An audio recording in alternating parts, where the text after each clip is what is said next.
Following a new wave of violence in Syria, the UN Security Council voted unanimously yesterday to demand a month-long ceasefire that will allow for humanitarian deliveries and medical evacuations. But for U.S. Ambassador Nikki Haley, the vote came too late. In the 3 days it took us to adopt this resolution, how many mothers lost their kids to the bombing and the shelling? How many more images did we need to see of fathers holding their dead children? All for nothing, because here we are voting for a ceasefire that could have saved lives days ago. Here to weigh in is Fox News senior strategic analyst, General Jack Keane. General, thanks for being with us.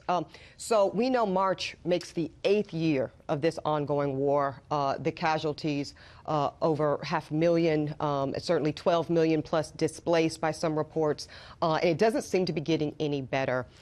General, I want to ask you about Russia's role in this, because I think from a layman's kind of perspective, with all of the Russian memo investigation, the partisan politics of who Russia is and our relationship with them, it has gotten a bit muddied.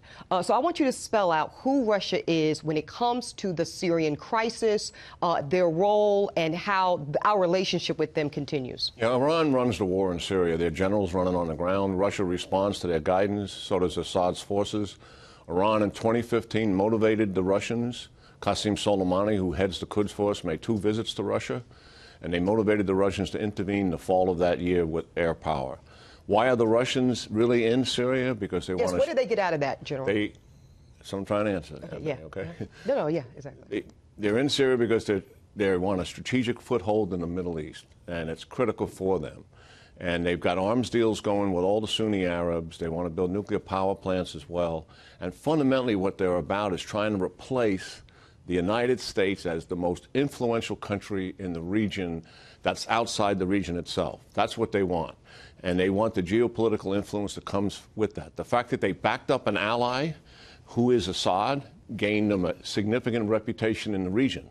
The people don't like the Russians, but they respect the fact that they brought military power to prop up Assad.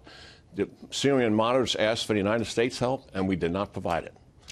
So, General, April of last year, President Trump sent in those 59 missiles to the Syrian air base. Vladimir Putin, none too pleased. From your perspective, with what we know now, is it time for the U.S. to act similarly again, or what would you recommend the strategy be moving forward? Yeah. Well, certainly that was the right course of action to take, and obviously President Obama did not respond in a similar circumstance. Sure. But our strategy in Syria is largely focused on ISIS, and it's actually still 15,000 ISIS still in eastern Syria. We really don't have a strategy to deal with Syria writ large. I think what's absolutely needed, the United States has to get involved geopolitically. I think it's because Iran is trying to dominate the region. They have a political and military alliance now with Russia, and they're on the move. And I think it's time to have an Arab NATO. It's time to push back on the alliance that's formed there. And what they're trying to do is get us out of the region. That's why a combined arms battalion of troops, about 12 days ago, around February the 7th or so, attacked a U.S.-led coalition base with 500 Russian mercenaries, tanks, combined arms, artillery, and rockets. That was pre-planned, thought out. Why are they doing that? They want the U.S. to take casualties. They want the American people to think this is fruitless, and they want the United States out of there. To pack up and go home. So I'm very fascinated, General, and I'd love for you to tell us a little bit more about this relationship, this seemingly unholy alliance between Iran and Russia. Tell us a little bit more about it and what the U.S. can actually do to circumvent it at this point, if that's possible. The Iranians, since 1980, when they formed the Islamic Republic of Iran, have always stated the same thing every single year. Their desire to dominate and control the region. To achieve that, they have 2 intermediate goals: drive the United States out and destroy the state of Israel. That's why they began killing us in the 1980s. Now they have a very potent partner, a strategic alliance with the Russians to help them do this. And we've got to call these Russians out, and we've got to push back against them. We should be sanctioning them. We should tell our Sunni friends, stop the arms deals, and we've got to start getting tough. General, you mentioned Israel. I want to ask, how important is it for Israel and their safety for the U.S. to be diligent here in this opportunity around that relationship? Yeah. The Russians and the Iranians are so confident, given what they achieved in Syria, that's why they attacked the Americans, that they, just a number of days ago, the Iranians were encroaching on Israel. And this isn't the first time.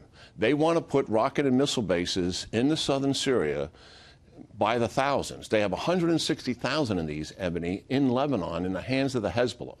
They want those bases in Syria, and their intent is to fire from multiple directions on Israel so that it will overwhelm their missile defense. Now, the Israelis are going to take them on, to be sure. And on the horizon, there's a possibility of a war between Israel and the Hezbollah being driven by the Iranians. This is big stuff that's what we're dealing with here, and the potential for increased calamity is pretty significant. General, it sounds like the stakes couldn't be higher, and certainly I hope that some of the strategies you recommended can help out there. Thank you, General. Good talking, Keane. Ebony. Absolutely.